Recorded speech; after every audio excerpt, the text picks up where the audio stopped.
मंत्री सन्माननीय नामदार धनंजयजी मुंडे साहेब यांचं आगमन या ठिकाणी झालेलं आहे। त्यांचं या ठिकाणी मनस्वी सहर्ष स्वागत। टाळ्यांच्या गजरामध्ये सन्माननीय धनंजय भाऊ मुंडे यांचं आपण स्वागत करायचं आहे। मान्यवरांना विनंती आहे आपण स्थानपन्न व्हायचं। आज शेतीच्या पाण्याचा प्रश्न आपल्याला महत्त्वाचा, बाकी विकास आज होईल, उद्या होईल, रस्ता होईल, गटर होईल। आपल्याला महत्त्वाचं आहे शेतीचं पाणी, आणि शेतीचं पाणी आपल्याला कोण देऊ शकतं याचा शांत डोक्याने विचार करा। हे राजकारण गाव गुदगुल्या एकामेकाने जिरवी नंतर करा, पण ह्या निवडणुकीत जर तुम्ही गुदगुल्या केल्या, जिरवी केली तर तुमची जिरल, हे पण तुम्हाला बंधूंनो प्रामाणिकपणे मी सांगतो।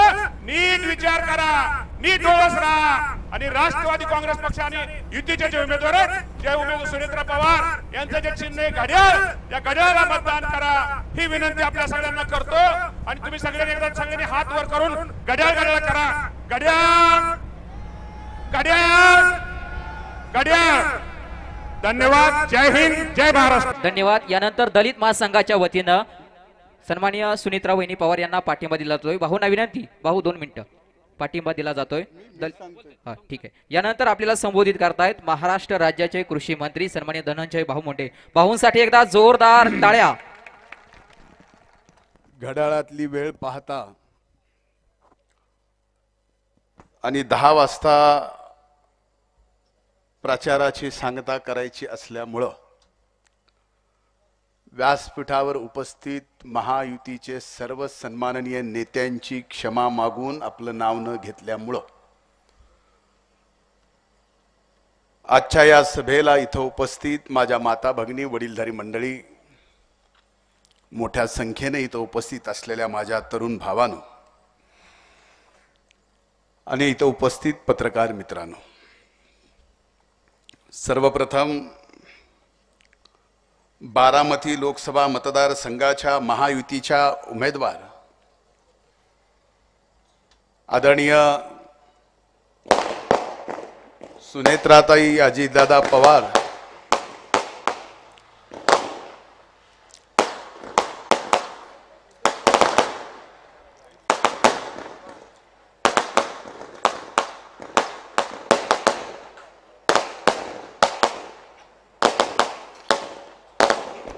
पडळकर साहेबांनी सांगितलंच होतं की बुद्धीचा वापर जास्त करा। ज्याने कोणी फटाकडे वाजवले त्यांनी अतिशय बुद्धीचा वापर जास्त केला परीक्षा देताना।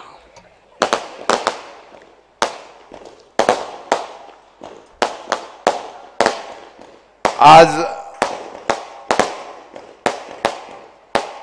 आपल्या उमेदवार सुनेत्राताई अजितदादा पवार यांना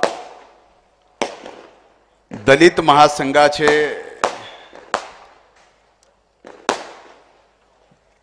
अध्यक्ष पहलवान बाळासाहेब पाटोळे, संस्थापक अध्यक्ष प्राध्यापक डॉक्टर मच्छिंद्र सकटे यांनी जाहीर पाठिंबा दिला। मी त्यांचे मनापासून या ठिकाणी राष्ट्रवादी काँग्रेस पक्षाचा आणि महायुतीचा एक कार्यकर्ता या नात्यानं त्यांचे आभार व्यक्त करतो। लोकसभेच्या निवडणुकीच्या 3ऱ्या टप्प्याच्या वळणावर आपण आलो आहे। येत्या 7 तारखेला बारामती लोकसभा मतदारसंघाचं मतदान आहे। लोकसभेचं मतदान म्हणजे लोकपंचायतीचं म्हणजे ग्रामपंचायतीचं नाही, जिल्हा परिषद पंचायत समितीचं नाही, नगरपंचायत नगरपालिका महानगरपालिकेचं नाही, विधानसभेचं नाही, तर हा देश पुन्हा कुणाच्या ताब्यात द्यायचा। आणि खऱ्या अर्थानं हा देश ज्याच्या ताब्यात देईल, हा देश त्याच्या ताब्यात दिल्यानंतर देशातली 140 कोटी जनता सुखी राहणार आहे का? या 140 कोटी जनतेच्या जीवनमानामध्ये बदल होणार आहे का? या देशाची पत प्रतिष्ठा जगामध्ये वाढणार आहे का?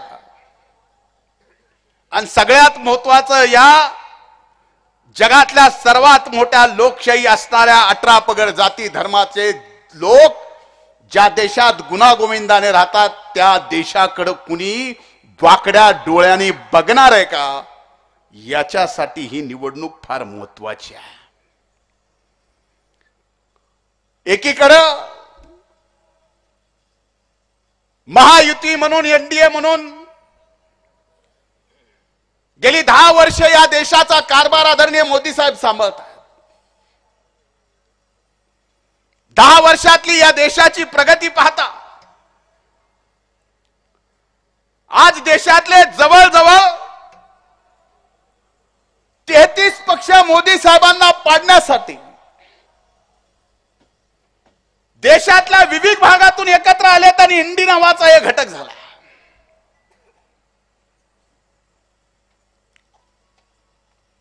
एकीकडे IPL चे टुर्नामेंट सुद्धा चालू आहेत. आताची लोकसभेची निवडणूक जर IPL च्या टुर्नामेंटशी संलग्न केली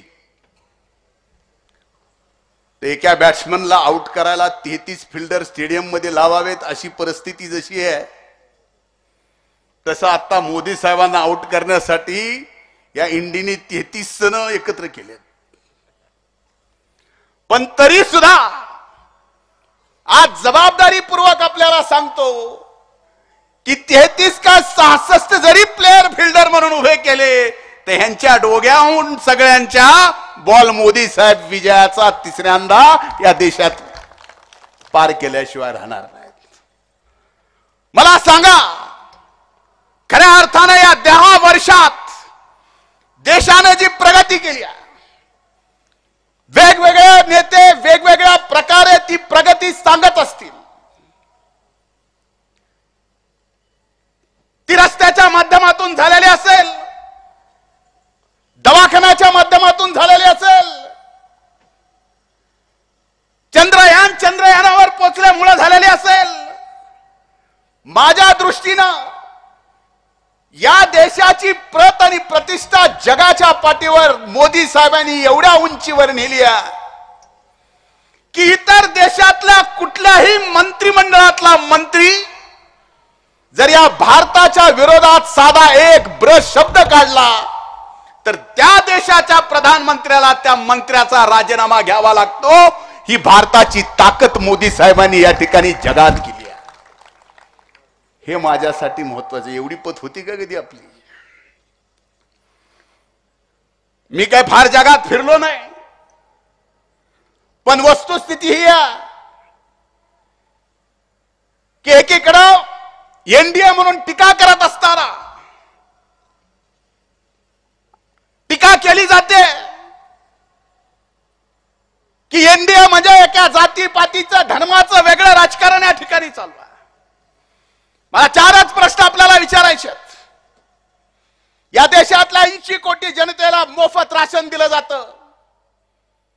या देशातल्या 80 कोटी जनतेला मोफत राशन दिलं जात असताना केंद्रातलं मोदी सरकार या 80 कोटी जनतेतलं कोण कुठल्या जातीचं आहे, कोण कुठल्या धर्माचं, हे धर्म हिंदू आहे, हे मुस्लिम आहे, हे बघता. शेतकऱ्याला मोदी साहेबांकडून वर्षाला 6000 रुपये मिळतात. त्याची प्रेरणा घेऊन राज्यामध्ये मी कृषी मंत्री झाल्यानंतर एकनाथ शिंदे साहेबांच्या, फडणवीस साहेबांच्या, दादांच्या नेतृत्वाखाली 6000 रुपये राज्याने द्यायचे ठरवले. वर्षाला शेतकऱ्याला 12000 रुपये द्यायचे. महाराष्ट्रात 1 कोटी शेतकऱ्यांना या ठिकाणी 12000 रुपये वर्षाला आपण देतोय का? आता ह्या 1 कोटीमध्ये कोण हिंदू, कोण मुस्लिम बघितलं जातं, कोण कुठल्या जातीचा बघितलं जातं. उज्ज्वला गॅस कनेक्शन दिले, कोण कुठल्या जातीचं धर्माचं म्हणून बघून नाही. आयुष्यमान कार्ड मधून सामान्यातल्या सामान्य माणसाचा इलाज आज मोफत होतोय. ज्याचा इलाज होतोय तो कुठल्या धर्माचा याचा विचार मोदी साहेबांनी कधी केला नाही. संबंध देश 140 कोटी जनता माझी कुटुंब आहे. त्यांच्यासाठी माझं सर्वस्व पपनाला लावायचं आहे.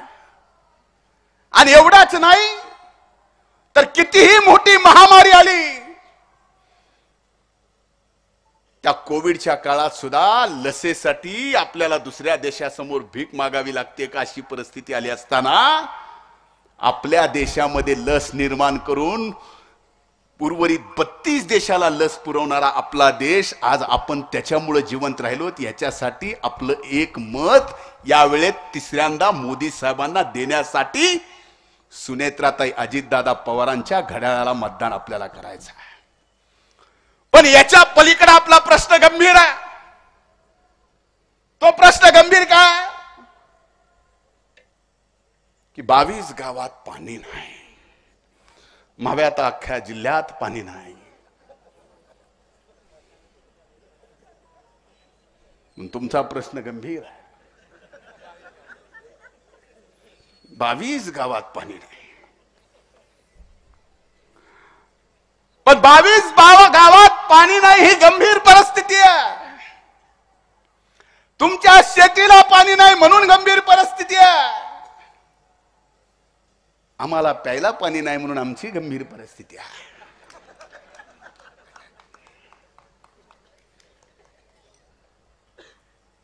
पाणी तेच आहे,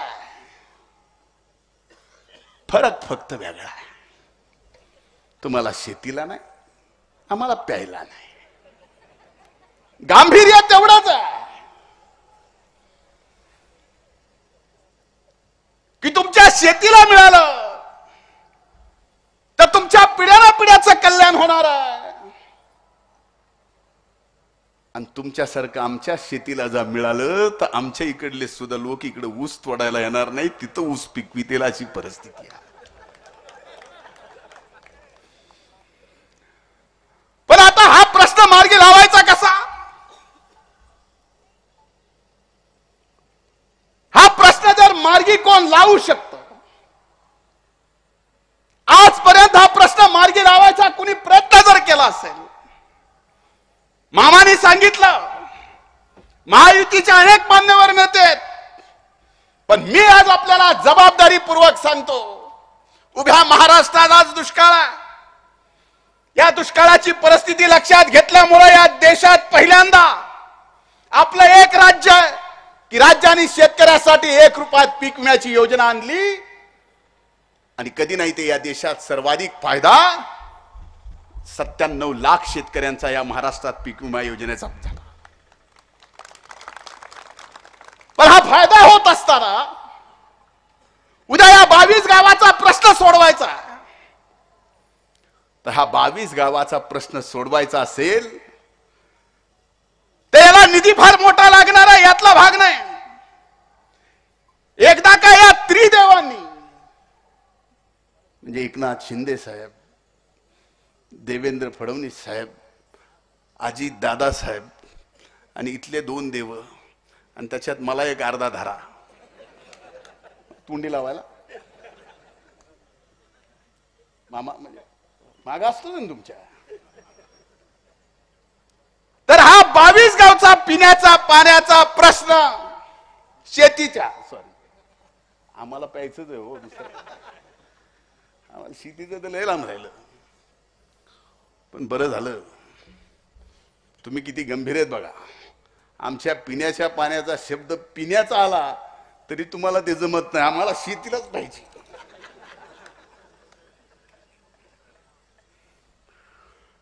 पण तुमच्या शेतीचा प्रश्न मार्गी लावून देण्याची जबाबदारी आणि शब्द मी महाराष्ट्रात अनेक नेते पाहिले, अनेक नेत्याच्या सोबत काम केलं.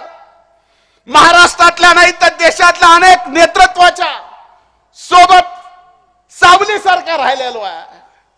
पण एकदा का जनतेला, एकदा का व्यक्तीला, एकदा का समूहाला जर काम करतो म्हणून शब्द दिला आणि तो शब्द पूर्ण करणारा जर या महाराष्ट्रात कुठला नेता असेल तर त्याचं नाव आहे अजितदादा पवार, दुसरं कुठलं नाही. आणि आज ही निवडणूक पाहता, ही निवडणूक विकासाच्या मुद्द्यावर चालली आहे का? हा देशाचा प्रधानमंत्री कोण व्हावा आणि त्या प्रधानमंत्र्याच्या पाठीमागे आपल्या लोकसभा मतदारसंघातला लोकप्रतिनिधी मजबूतीनं येणारा 50 वर्षाचा देश घडवण्यासाठी 5 वर्ष आपल्याला पाठवायचा आहे, याचा विचार करून चाललंय का? इथं तसा विचार चालला नाही. इथं निवडणूक वेगळीकडेच आहे. इथं देशाचा पंतप्रधान कोण व्हावा कोण नाही हा विषय नाही. शेतीला 22 गावच्या पाणी मिळेल नाही मिळेल ह्याच सही नाही. इथं चाललंय भाऊभाऊकीचं भाऊबंदकीचं. निवडणुकीत मला एक गोष्ट कळालं नाही. हो मी मराठवाड्याचा, हो मी बीड जिल्ह्याचा, मागासलेल्या बीड जिल्ह्याचा, पण मला खात्री आहे मोदी साहेबांच्या आणि महायुतीच्या या त्रिदेवाच्या नेतृत्वाखाली माझा मागासलेला बीड जिल्हा सुद्धा विकास जिल्हा म्हणून पुढे आणल्याशिवाय आम्ही स्वस्थ बसणार नाही. पण मला एक गोष्ट कळाली नाही. एखादी मराठवाड्यात जन्माला आलेली आमची बहीण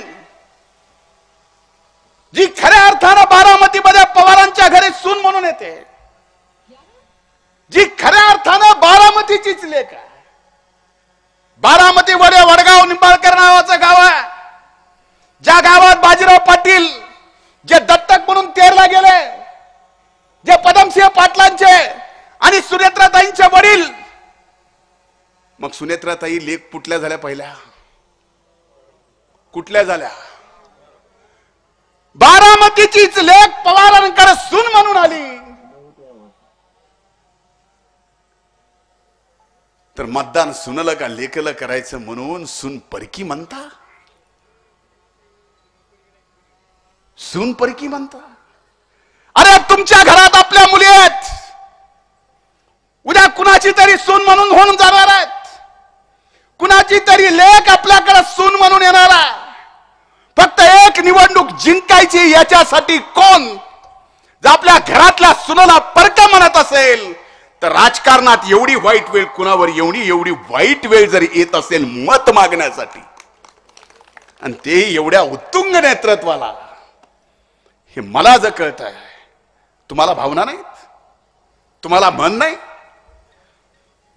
तुम्हाला हृदय जर असेल त्या हृदयाला संवेदना नाहीत का? एवढ्या निगरघट्ट मनाचे तुम्ही झालात की घरातल्या सुनेला फक्त मतासाठी परकय करायचं. आणि अजितदादा सारख्या विकासभूमुख नेतृत्वाला ज्यांनी सबंध आयुष्य राजकारणात पहिल्या दिवसात पाऊल टाकलं, त्या दिवसापासून ते पहाटेच्या शपथपर्यंत एवढंच नाही तर 2022च्या 53 आमदाराच्या सह्यापर्यंत आदरणीय पवार साहेबांचा थुक्का सुद्धा ज्यांनी ओलांडला नाही ते अजितदादा पवार आहेत. पण प्रत्येक वेळेस ज्या वेळेस क्षणी असं राजकीय परिस्थिती निर्माण करायची, मला कळालं नाही.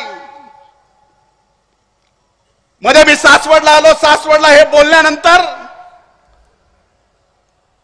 माझ्या बोलण्यावरती अनेक जणांनी टीका केली. म्हणले काही जणांना अगोदरच भाजप सोबत जायची गडबड होती. आता पुलोद मध्ये तुम्ही भाजप सोबत गेला होता त्यावेळेस तर आमचा जन्म बी झाला नव्हता. पुलोद मध्ये भाजपचं सरकार स्थापन केलं ते संस्कार प्रदीप दादा, जनसंघ नाही पुलोद जनसंघ भाजप तेच. तुम्ही आत्ता भाजपमध्ये आलात, मी मूळ भाजपचा आहे, मला सगळं माहिती आहे.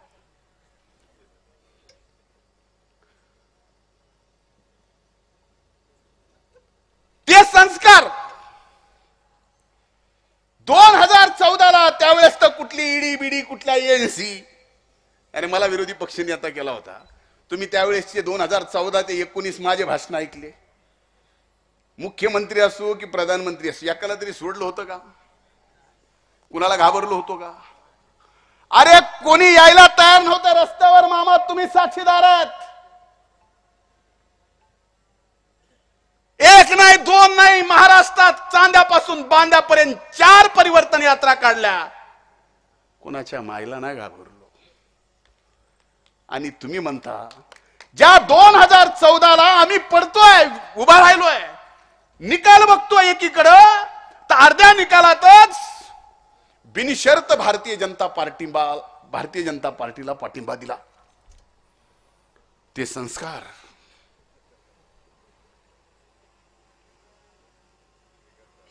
गणेश चतुर्थीच्या म्हणजे 2017ला ज्या दिवशी गणपती बसला त्या दिवशी दिल्लीत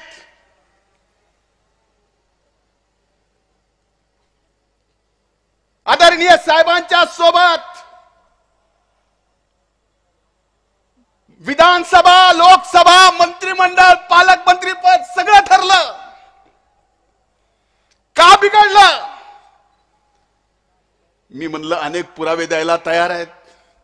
ते म्हणले द्या. मी यांना ह्याच्या पलीकडे जाऊन मी जर खोटं बोलत असेल तर माझी ब्रेन मॅपिंग करा आणि तुमची करा, खरं काय ते कळलं. त्यावेळेस कुणाला विचारलं होतं? ते म्हणजे संस्कार. पहाटाचा शपथविधी जबाबदारीपूर्वक बोलतो. साहेबांच्या संमतीशिवाय पहाटाचा शपथविधी झाला नव्हता. मी जबाबदारीपूर्वक बोलतो. कुठल्याही परीक्षेला मी तयार आहे. पण खलनायक कुणाला केलं? कुणाला केलं? का? कारण दादासारखा कामाचा माणूस, दादांसारखा पहाटे 5ला उठून 12 वाजेपर्यंत आपल्या परिसरातील, आपल्या मातीतील माणसाला मोठं करण्यासाठी, आपल्या भागात विकासासाठी निधी आणण्यासाठी अहो रात्र कष्ट घेतोय, तो खलनायक व्हावा याच्यासाठी.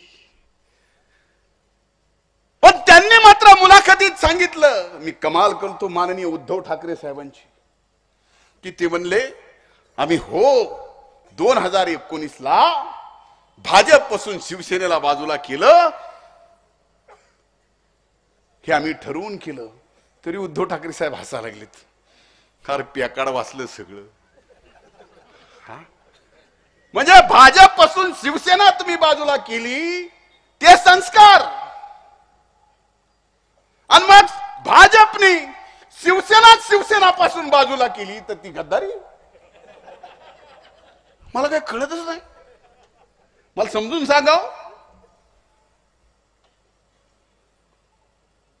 म्हणजे पहाट्याचा शपथविधी दादांना घ्यायला लावला. 53 आमदारांनी सह्या केल्या. समर्थन द्यायचं ठरलं आणि 2 जूनला आम्ही शपथ घेता त्या भाजपने राष्ट्रवादी लिहिली. तुम्ही जसं केलं ते संस्कार, आम्ही केलं आम्ही गद्दार. मग एकाला एक न्याय तर द्यावा की नाही? हे कशासाठी चाललंय? आणि स्वतः जाहीर कबूल केलंय तरी शिवसेनेवाले अरे रे रे रे बाबा, ह्याच्यातही आनंद आहे. 2019ला भाजप आणि शिवसेना त्यावेळेस जे निकाल दिला होता ते जर गुन्हा गोविंदांनी आदरणीय साहेबांनी नांदू दिला असता तर ह्या भानगडी झाल्या असत्या का? गळ्याच्या सांगा बरं तुम्ही. मग ह्याला कारणीभूत कोण आहे? दादा आहेत, मी आहे, आणि गद्दार आम्ही. म्हणून मी आपल्याला सांगतो, ह्या गलिच्छ राजकारणापासून बाहेर येणं गरजेचं आहे. आज देश प्रगती पथावर जातोय. आज देश आर्थिक दृष्ट्या 5व्या क्रमांकावर आला. पुढचे 5 वर्ष पुन्हा संधी द्यायचं या देशातल्या जनतेने ठरवलंय. तुम्हाला सुद्धा ठरवावं लागणार आहे. पुढच्या 5 वर्षात हा देश जगात 3ऱ्या क्रमांकावर जाईल. ज्यावेळेस देश पुढे जाईल त्यावेळेस जर आपला लोकप्रतिनिधी मोदी साहेबांच्या पाठीमागे खंबीरपणानं आपल्या विचाराचा नसेल तर शेतीचं पाणी तर सोडाच, या बिडाला राहिला.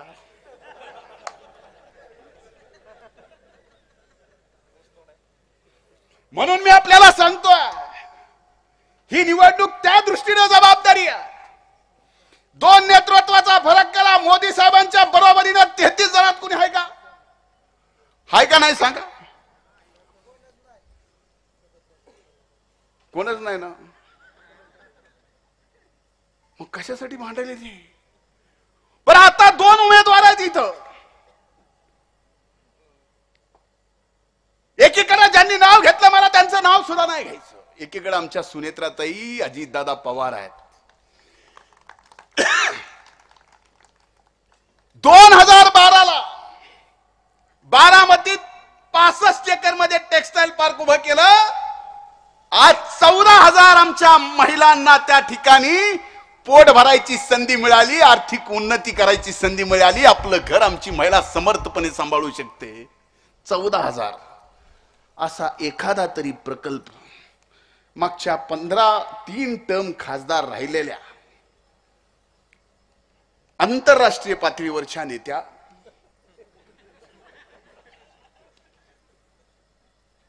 जगप्रसिद्ध संसद रत्न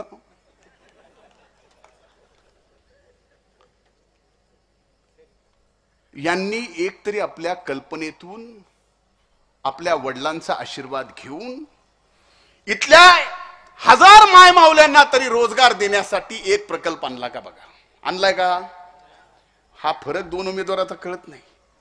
आपल्या जर ताई सुनेत्रा ताई अजितदादा पवार ह्या आपल्या खासदार म्हणून मोदी साहेबांसोबत त्या ठिकाणी खंबीरपणानं देशाच्या सार्वभौम सभागृहात उभ्या राहिल्या तर तुमचं पहिलंच विकासाची फार मोठं कनेक्शन आहे. आमचा तर लय बॅकलॉग राहिलाय बिडाचा, पण तुमचं डायरेक्ट स्त्रोत आहे.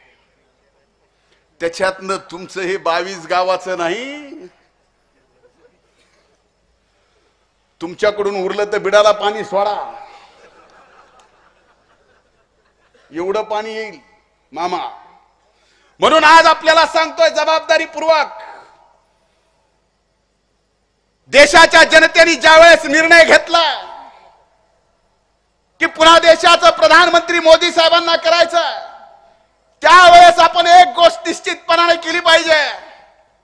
आज इथं आलोय, मला माहिती आहे या परिसरामध्ये अनेकदा स्वर्गीय मुंडे साहेब येऊन गेलेत. आज मी बीडची लोकसभा माझी बहीण लढतीये, पंकजाताई तिथं उभ्या आहेत. मला अभिमान वाटतो माझ्या नेत्याचा, दादांचा सांगायला. मला माहिती आहे माझं आणि घड्याळाचं अतिशय चांगलं नातं आहे, त्यामुळे पुन्हा पुन्हा मला वेळेचं भान दाखवून वेळ घालवू नका एवढीच विनंती आहे. मला अभिमान आहे माझ्या नेत्याचा की इकडे सुनेत्राताई उभ्या असताना सुद्धा, महाराष्ट्रामध्ये लोकसभेची सगळी जबाबदारी असताना सुद्धा बीड जिल्ह्यामध्ये रोज 15 जणांना तरी अजितदादा फोन करून सांगतायत की कसल्याही परिस्थितीत ऐतिहासिक मतानं पंकजाताई निवडून आल्या पाहिजेत.